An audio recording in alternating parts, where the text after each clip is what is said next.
The Rise of Nationalism in Europe is a high-weighted chapter in Class 10 history. To help you prepare effectively, I have categorized the most important questions into short and long answer formats based on recent board trends. 1. Very short and objective questions. Who was Frederick Soreau? What did his four prints visualize? The Napoleonic Code lists 2 major administrative reforms introduced by Napoleon. The Treaty of Vienna, who hosted it? And what was its primary objective?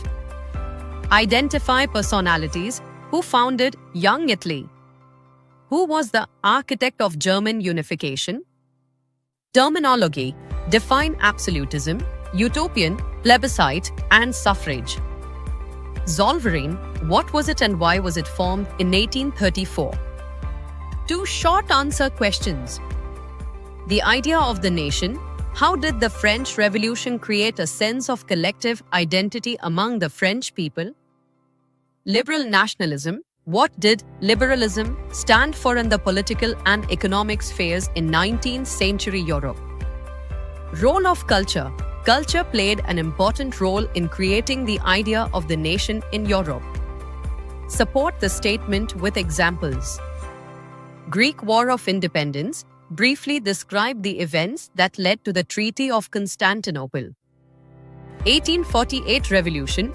What were the demands of the liberal middle classes during the revolutions of 1848? 3 long answer questions. Unification of Germany.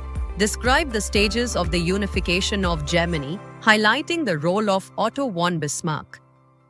Unification of Italy. Explain the process of Italian unification and the contributions of Mazzini, Cavour, and Garibaldi. The case of Britain.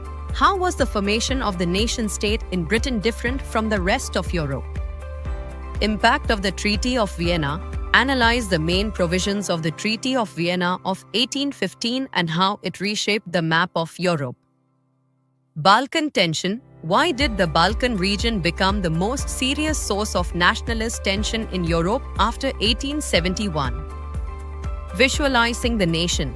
Discuss how female allegories were used to represent the nation.